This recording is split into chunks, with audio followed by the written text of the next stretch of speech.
आणि ह्या कथा शोधताना तुम्हाला नक्की कुठेही मिळतात, म्हणजे समाजातून वावरताना मिळतात, वाचनातून मिळतात किंवा असं कधी वाटतं की अरे ह्या विषयावर आपण सिनेमा करू शकतो, अशी एखादी घटना किंवा काय?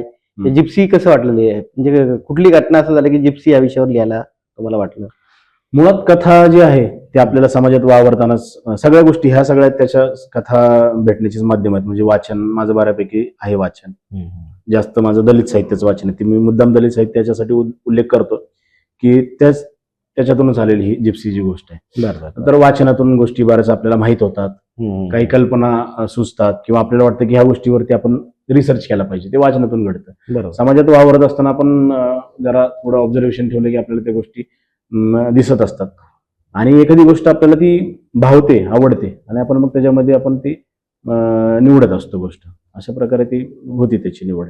तर जिप्सीची गोष्ट अशी घडली की मी 2000 म्हणजे 3ला मी पुण्यात आलो. त्याच्या आधी मी गावाकडे होतो. माझी आजी आणि काकांकडे शिक्षणासाठी होतो. आई वडील पुण्यात होते. मला वाटतं सोलापूर प्रॉपर तुमचं? सोलापूर जिल्ह्यामध्ये मोहोळ तालुक्यामध्ये यावली नावाचं एक छोटं आमचं गाव आहे. मला वाटतं आता माहित नाही, पण मी जेव्हा गाव सोडलं त्यावेळेस एक साधारणतः 5,500 वगैरे लोकसंख्या असणार एक छोटं गाव होतं. तर त्या गावामध्ये मी 10वी पर्यंत शाळा शिकलो. तिथं असताना माझं वाचन होतच आहे. मी माझे मामा जे आहेत ते ग्रंथपाल आहेत. माझे काका जे होते ते आहेत, ते पॉलिटिक्समध्ये होते. त्यांचं बऱ्यापैकी वाचन होतं. मामाकडनं मी पुस्तकं बऱ्यापैकी आणत होतो. त्यावेळेस मला वाचनाची आवड लागली. त्यातनं वाचनाची आवड लागल्यामुळे मला जरा थोडं ऑब्झर्वेशन बाकीच्या गोष्टी होत्याच. आणि मला तसा कलेचा वारसा थोडाफार होता, पण कोणाला घरातल्यांना स्टेज नाही मिळालं. बरोबर. तर ते होतच आहे. आणि ते करत असताना मी 10वी मध्ये असताना म्हणजे जवळ 2098ला वगैरे 7वी मध्ये असताना एक घटना घडली की आमचं जे गाव आहे त्या गावामध्ये ना एक उद्योग आहे. गावामध्ये प्रत्येक गावातल्या प्रत्येक माणसाचं, म्हणजे असं कुठल्या समाजाचं नाही, म्हणजे दलितांपासून सवर्णापर्यंत सगळ्यांचा एक व्यवसाय आहे. बाकीचे आहेत उद्योग, पण त्याच्याबरोबर एक आहे व्यवसाय, रस्सी बनते गावामध्ये. तर त्या सगळ्यांचाच व्यवसाय असल्यामुळे गावातल्या गावात लोक कामाला नाही मिळायची.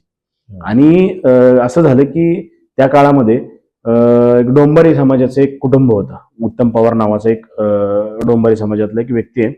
तो थोरला व्यक्ती होता आणि त्याचे 14 का काहीतरी भाऊ आणि 3-4 बहिणी, असं 17-18 लोकांचं मिळून एक कुटुंब आमच्या गावामध्ये आलं.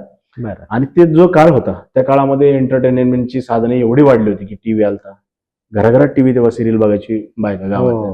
सुरुवात झाली ती मोबाईलची. त्याच्यामुळे झालं असं होतं की लोक जास्त एंटरटेनमेंट आणि टीव्ही आणि ह्या गोष्टीकडे वळली होती. गावातल्या बायकांपासून लहान मुलांपर्यंत सगळी गोष्ट बघत होती.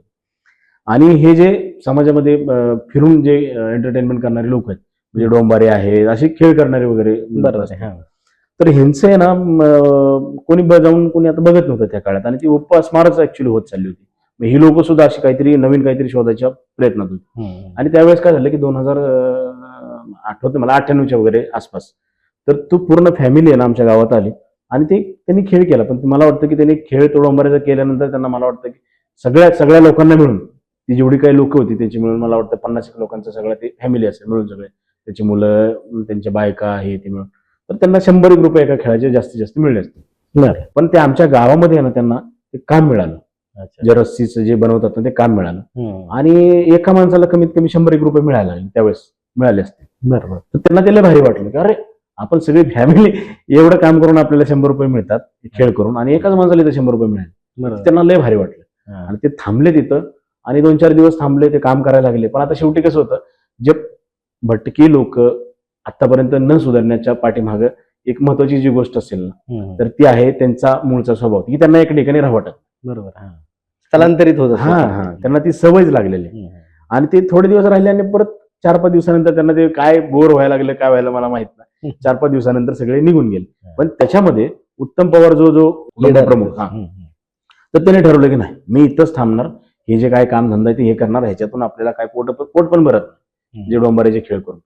आणि मग त्याची बायको, तो आणि त्याची मुलं तिथं राहिले. मग बाकीचे म्हणले नाही, आम्ही नाही जाणार, आम्ही निघून जाणार. आणि सगळे निघून गेले. पुढच्या वर्षी काय झालं की हे जे लोक आहेत ना, दरवर्षी पावसाळा संपला की एका ठिकाणावरनं सुरुवात करतात आणि ते खेळ करत करत करत पूर्ण महाराष्ट्रभर फिरत, जे काय त्यांचं ठरलंय ते पावसाळा सुरू व्हायच्या ते एक ठिकाणी ठरल्या ठिकाणी येतात आणि मग 4 महिने ते तिथंच राहतात. असं करत ते पुढच्या वर्षी फिरून परत तिथं आमच्या गावात आले. आणि मग ते परत त्यांना वाटलं यायला आता गेल्या वर्षीपेक्षा आज तर लईच वाईट परिस्थिती झाली आणि आपण मग आता इथं थांबूयात. मग त्यांनी 2-4 दिवसाच्या ऐवजी 8-10 दिवस म्हणजे काय पहिल्यावर थांबले त्याच्यापेक्षा 4-5 दिवस जास्त थांबले आणि त्यातले जाताना अजून 2-3 माणसं त्यातले त्याचे भाऊ तिथं राहिले आणि बाकीचे पुढे निघून गेले. असं करत 3 वर्षामध्ये ते सगळे डोंबारी समाज जो आहे ते सगळे आमच्या गावामध्ये राहिले. पण घडलं काय, मी जेव्हा तिथून निघालो त्यावेळेस ते तिथं येऊन थांबले होते 2003 पर्यंत वगैरे. पुढच्या मी 8-10 वर्ष काही गावाकडे जास्त फिरलो नाही आणि जेव्हा गेलो मी 8-10 वर्षानंतर तर मला एक चमत्कार बघायला मिळाला की त्या लोकांना ग्रामपंचायतीकडनं घरं मिळाली, अरे वा. त्यांचं रेशन कार्ड मिळालं होतं, त्यांना आधार कार्ड मिळाले होते आणि म्हणजे त्यावेळेस जे काय आलं आधार पॅन जे काय होतं ते मिळालं होतं, त्यांचं एक आयडेंटिटी. आणि सगळ्यात महत्वाचा मला बदल काय वाटला, तो उत्तम पवारचा जो मुलगी ते शाळेत चालली होती. अरे वा. बरं. मग माझ्या लक्षात मला असं वाटलं की यार जर भटके समाज जर शिक्षणाकडे ओढला गेला, ते शाळा शिकला तर त्यांचे जे प्रॉब्लेम्स आहेत सगळे हो. ते सहज सॉल्व्ह होतील. पण अशी ह्या गोष्टीवरनं मला एक काल्पनिक गोष्ट मी लिहिली ह्या घटनेला लिहून आणि त्याच्यावरती जिप्सी फिल्म की अशी जिप्सीची ती निर्मिती झाली. अरे वा.